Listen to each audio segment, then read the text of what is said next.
नमस्कार, जय हिंद। स्वागत है एक नए वीडियो सीरीज़ में। आज के क्लास में हम 30 क्वेश्चन करेंगे। प्रत्येक क्वेश्चन के लिए आपको 5 सेकंड का टाइमर मिलेगा, उसी में क्वेश्चन को करना है। ठीक है, चलिए बिना देरी किए हुए आज का सेशन स्टार्ट करते हैं। क्या है पहला सवाल? वनस्पति तेलों को घी में परिवर्तित किया जाता है कौन से मेथड से? ऊष्मा उपचार के मेथड से, ऑक्सीकरण द्वारा, हाइड्रोजनीकरण द्वारा या फिर एंजाइम द्वारा?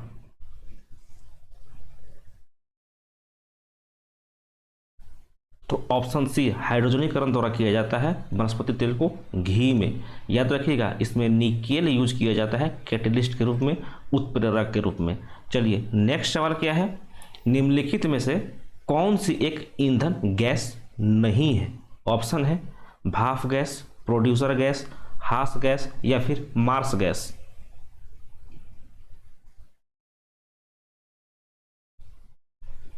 ऑप्शन नंबर सी हास गैस। भाप गैस को हम वाटर गैस बोलते हैं, और वाटर गैस आपका मिक्सचर होता है कार्बन मोनोऑक्साइड प्लस हाइड्रोजन का। प्रोड्यूसर गैस मिक्सचर होता है कार्बन मोनोऑक्साइड प्लस नाइट्रोजन का। कभी कभी कार्बन मोनोऑक्साइड, हाइड्रोजन और नाइट्रोजन तीनों का मिक्सर दे देता है एग्जाम में, इसको ध्यान में रखिएगा। ठीक है, हास गैस का फार्मूला क्या होता है? लाफिंग गैस का N2O होता है। और मार्स गैस को हम क्या बोलते हैं? मीथेन बोलते हैं। CH4 को ही, मीथेन को ही हम क्या बोलते हैं? मार्स गैस बोलते हैं। ठीक है, चलिए आगे चलते हैं। नेक्स्ट सवाल क्या है? निम्नलिखित में से कौन सी एक मिश्र धातु है? ऑप्शन है जस्ता, स्टील, सीसा या फिर एल्युमिनियम।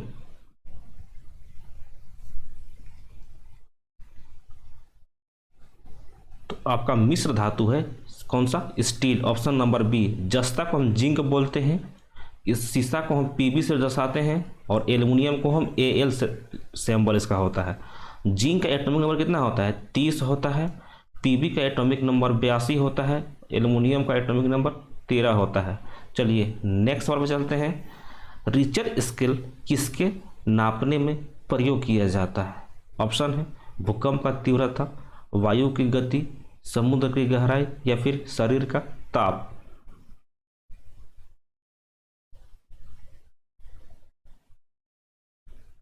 ऑप्शन नंबर ए भूकंप की तीव्रता मेजर करने के लिए, वायु की गति मेजर करने के लिए एनीमोमीटर का इस्तेमाल किया जाता है, समुद्र की गहराई मेजर करने के लिए फेदोमीटर का इस्तेमाल किया जाता है, और बॉडी टेम्परेचर मेजर करने के लिए थर्मामीटर का इस्तेमाल किया जाता है। और थर्मामीटर में क्या भरा जाता है? पारा भरा जाता है। चलिए ठीक है, आगे चलते हैं। नेक्स्ट सवाल क्या है?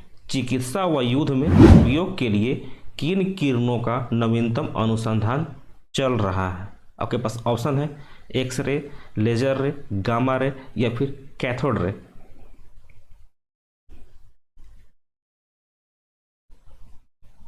Option number B laser ray. Next, radar में किस प्रकार के तरंग का उपयोग किया जाता है? आपके पास ऑप्शन है विद्युत तरंगे, विद्युत चुंबकीय तरंगे, ध्वनि तरंगे या फिर इनमें से कोई नहीं।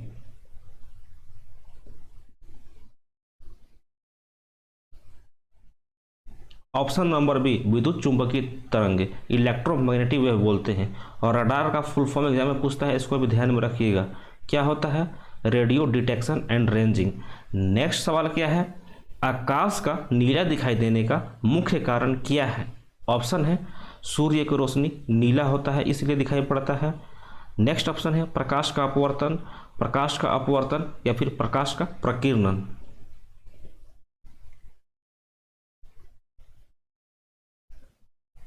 ऑप्शन नंबर डी प्रकाश के प्रकीर्णन के कारण आकाश का नीला दिखाई देना, समुद्र का पानी का नीला दिखाई देना या फिर फॉग का, धुआं का उजला दिखाई देना, सूर्यास्त या फिर सूर्योदय के समय सूर्य का लाल दिखाई देना, ये सब आपका प्रकाश का प्रकीर्णन के कारण होता है, स्कैटरिंग ऑफ लाइट के कारण होता है।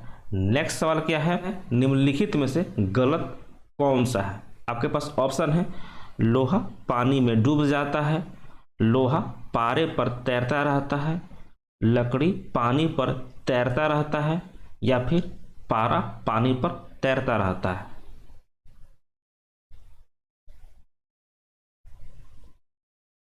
तो ऑप्शन नंबर डी एक गलत होगा, क्योंकि पारा का डेंसिटी कितना होता है? 13.6 होता है।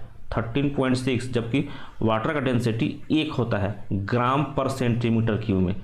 ठीक है, इसीलिए पारा ज़्यादा वेट होने के कारण पानी में डूब जाएगा। बाकी आपका तीनों का तीनों आपका सही होगा। चलिए नेक्स्ट सवाल क्या है, चमगादड़ अंधेरे में भी उड़ सकते हैं क्योंकि उन्हें सहायता प्राप्त होता है किस चीज़ से, अल्ट्रावायलेट वेव से, अल्ट्रासोनिक वेव से, विकिरण के माध्यम से, या फिर स्पेशल रेटिना से।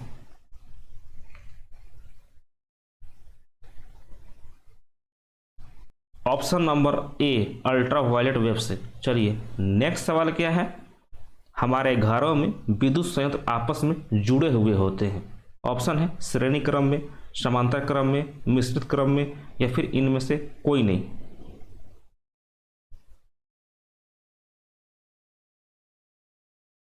ऑप्शन नंबर बी समांतर क्रम में, पैरेलल क्रम में, सीरीज में नहीं होते हैं। चलिए नेक्स्ट सवाल क्या है, लोहे में जंग लगना निम्नलिखित में से कैसा परिवर्तन है।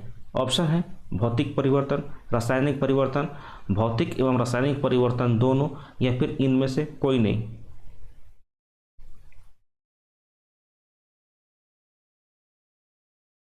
ऑप्शन नंबर बी रासायनिक परिवर्तन है। एक चीज याद रखिएगा कि रासायनिक परिवर्तन आपका रिवर्सिबल नहीं होता है, जबकि आपका फिजिकल चेंजेस भौतिक परिवर्तन आपका रिवर्सिबल होता है। जैसे कि पानी से बर्फ बनना, ये आपका बर्फ एक बार बन गया तो दोबारा बर्फ से पानी बन सकता है, इसीलिए इसको हम रिवर्सिबल बोलते हैं कि इसको भौतिक परिवर्तन को। लेकिन रासायनिक परिवर्तन आपका रिवर्सिबल नहीं होता है। जैसे कि अगर लोहे में जंग लग गया तो जंग से दोबारा से आप उसको सही लोहा में, शुद्ध लोहा में परिवर्तित नहीं कर सकते हो। ठीक है, इस बात को ध्यान में रखिएगा, इसीलिए आपका लोहे में जंग लगना रासायनिक परिवर्तन है। चलिए नेक्स्ट क्या है, इसका ऑप्शन और देख सकते हैं, दूध से दही बनना। जब एक बार दूध से दही बन गया तो दोबारा दही से दूध नहीं बन सकता है, तो वो भी आपका रासायनिक परिवर्तन होगा क्योंकि उसमें रिवर्सल प्रोसेस नहीं होता है। चलिए नेक्स्ट सवाल पे चलते हैं, किडनी में, किडनी नहीं होगा केतली होगा, केतली में पानी का गर्म होना निम्नलिखित में से किसका उदाहरण है। ऑप्शन है चालन, संवहन, विकिरण, या फिर इनमें से कोई नहीं।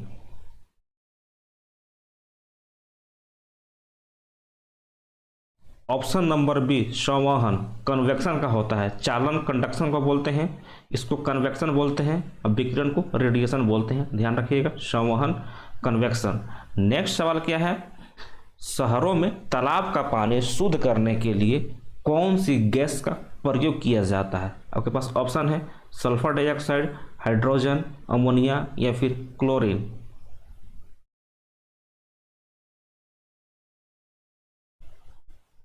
Option number D chlorine. चलिए नेक्स्ट सवाल पे चलते हैं, लोहे में जंग लगने का मुख्य कारण क्या है। ऑप्शन है ऑक्सीजन, हाइड्रोजन, अमोनिया, या फिर क्लोरीन।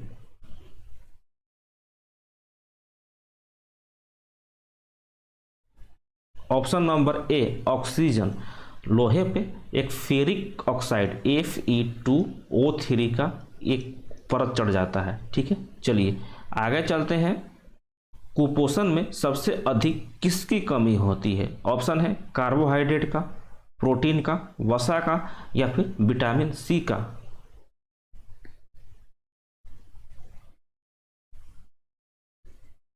ऑप्शन नंबर बी कुपोषण में सबसे ज़्यादा प्रोटीन का कमी होता है। प्रोटीन की कमी से कौन कौन सा रोग होता है, मरासमस होता है, बच्चों में क्योसी योरकर का बीमारी होता है, क्योसी योरकर और मरासमस का। चलिए नेक्स्ट सवाल पर चलते हैं, दो समानांतर दर्पण के बीच कितने प्रतिबिंब बन सकते हैं। ऑप्शन है 0, 1, 2, या फिर अनंत।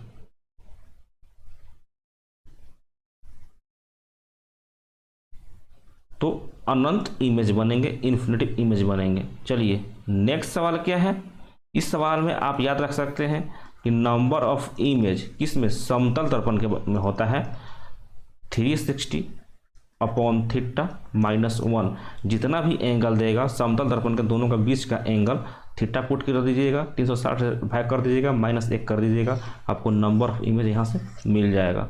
चलिए नेक्स्ट सवाल क्या है, पदार्थ के मात्रा के साथ निम्नलिखित में से कौन सा भौतिक गुण प्रभावित नहीं होता है। ऑप्शन है आयतन, द्रव्यमान, भार, या फिर घनत्व।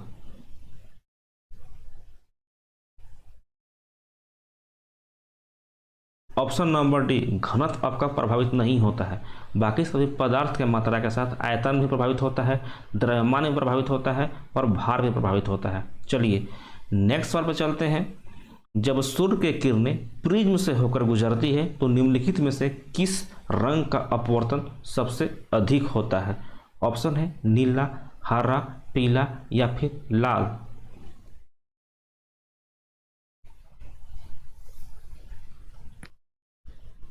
ऑप्शन नंबर ए नीला का आपने नाम सुना होगा, VIBGYOR, VIBGYOR, red, orange, yellow, green, blue, Indigo और वॉयलेट। ये है आपका ब्लू कलर और यहाँ पे है रेड। याद रखिएगा जिसका वेवलेंथ जितना ज़्यादा होता है ना, उसका अपवर्तनांक यानी रिफ्रैक्टिव इंडेक्स उतना ही कम होता है। तो देख लीजिए ब्लू कलर सबसे आपका ऊपर में है, उसके बाद सबसे ऊपर है वॉयलेट बैगनी कलर, उसके बाद आपका ब्लू कलर है। इसमें देख लीजिए ऑप्शन में से नीला सबसे ऊपर है, इसीलिए नीला कलर का अपवर्तनांक यानी रिफ्रैक्टिव इंडेक्स सबसे ज़्यादा होगा। ठीक है, इस बात को ध्यान में रखिएगा। यहाँ पे आपका रेड कलर से ऊपर जैसे जैसे जाइएगा तो आपका वेवलेंथ कम होते रहता है और आपका अपवर्तनांक बढ़ते रहता है। चलिए नेक्स्ट सवाल पर चलते हैं। ऐसे में देख लीजिएगा रेड कलर का वेवलेंथ सबसे ज़्यादा होता है और इसका अपवर्तनांक कम होता है, इसीलिए रेड कलर का यूज़ कहाँ पे किया जाता है? डेंजर साइन को दिखाने में किया जाता है। ठीक है, चलिए आगे चलते हैं। सबसे हल्की धातु निम्नलिखित में से कौन सी है? ऑप्शन है लिथियम, टंगस्टन, एल्युमिनियम या फिर ओस्मियम।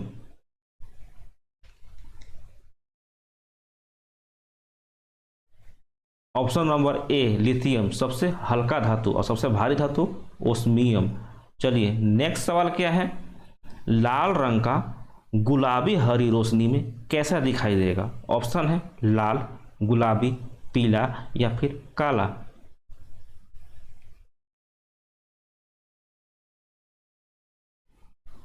ऑप्शन नंबर डी काला दिखाई देगा। याद रखिएगा जो लाल रंग है रेड कलर, दो कंडीशन में रेड कलर का दिखाई देगा। एक कंडीशन है जब उस पर रेड कलर का प्रकाश पड़ेगा तब वो रेड कलर का दिखाई देगा, और एक कंडीशन है जब वाइट कलर का लाइट पड़े तब दिखाई देगा। बाकी कोई भी लाइट पड़े रेड कलर का वस्तु काला दिखाई देगा, ब्लैक कलर का दिखाई देगा। चलिए नेक्स्ट सवाल पर चलते हैं। समुद्र के पानी से नमक निकालने के लिए निम्नलिखित में से कौन सी विधि अपनाई जाती है? ऑप्शन है सब्लिमेशन, क्रिस्टलीकरण, आसवन या फिर वाष्पीकरण।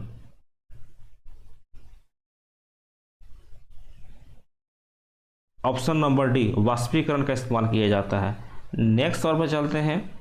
सिरका की प्रकृति अम्लीय किसके कारण होती है? ऑप्शन है साइट्रिक अम्ल, नाइट्रिक अम्ल, हाइड्रोक्लोरिक अम्ल या फिर एसिटिक अम्ल।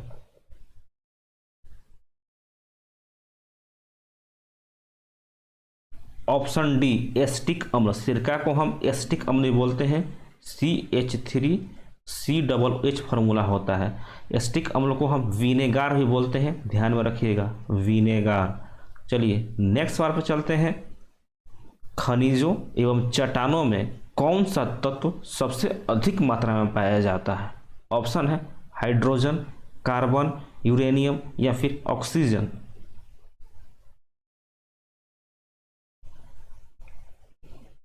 ऑप्शन नंबर बी कार्बन सबसे ज़्यादा मात्रा में पाया जाता है। नेक्स्ट पर चलते हैं। नेक्स्ट क्या है? पॉलीथीन का औद्योगिक उत्पादन किसके बहुलीकरण के द्वारा होता है? ऑप्शन है मीथेन, कार्बन, इथाइलिन या फिर acetylene.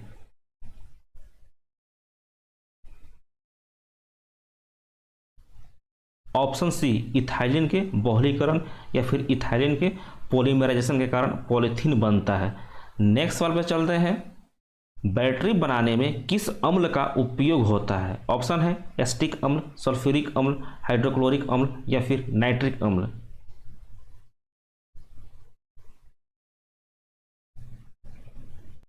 Option number B sulphuric अम्ल का इस्तेमाल किया जाता है। H2SO4 इसको हम बोलते हैं, और H2SO4 को हम किंग ऑफ एसिड बोलते हैं। अम्ल का राजा होता है कौन सा? H2SO4। नेक्स्ट क्या है? किण्वन प्रक्रिया में निम्नलिखित में से किसका उत्पादन आवश्यक रूप से किया जाता है किण्वन प्रक्रिया फर्मेंटेशन में? ऑप्शन है मिथाइल एल्कोहल, इथाइल एल्कोहल, खमीर या फिर नाइट्रिक एसिड।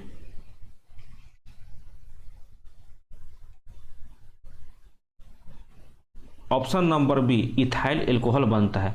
जब भी ग्लूकोज को ऑक्सीजन पूरी मात्रा में नहीं मिलेगा ना, तो उस टाइम ईस्ट के प्रेजेंस में, याद रखिएगा, ईस्ट के प्रेजेंस में ग्लूकोज आपका इथाइल एल्कोहल में टूट जाता है। ठीक है, चलिए आगे चलते हैं। नेक्स्ट क्या है, प्राकृतिक रबर में कठोर तथा उछाल लाने के लिए किस पदार्थ को मिलाया जाता है? ऑप्शन है गंधक, स्पंज, खमीर या फिर nitric acid.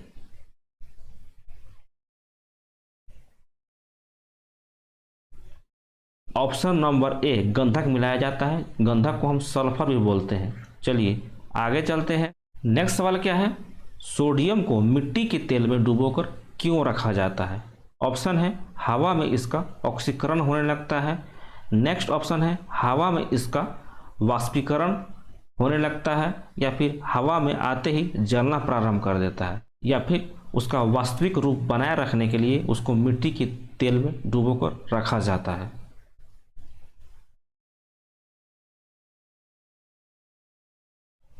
Option number A हवा में ऑक्सीकरण होने लगता है। ठीक है, ध्यान में रखिएगा। सोडियम का एटॉमिक नंबर कितना होता है? 11 होता है। सोडियम आपका बेंजीन और ईथर दोनों में घुलनशील होता है, ध्यान में रखना है आपको, बेंजीन और ईथर में। नेक्स्ट सवाल क्या है, और आज का लास्ट सवाल। अभी तक आप हमारे चैनल को सब्सक्राइब नहीं किए होंगे तो कर दीजिएगा, वीडियो को भी लाइक कर दीजिएगा। क्या है, हाइपो जिसका उपयोग फोटोग्राफी में होता है रासायनिक तौर पर क्या कहलाता है? ऑप्शन है silver bromide, sodium thiosulphate, sodium nitrate या फिर सोडियम फॉस्फेट।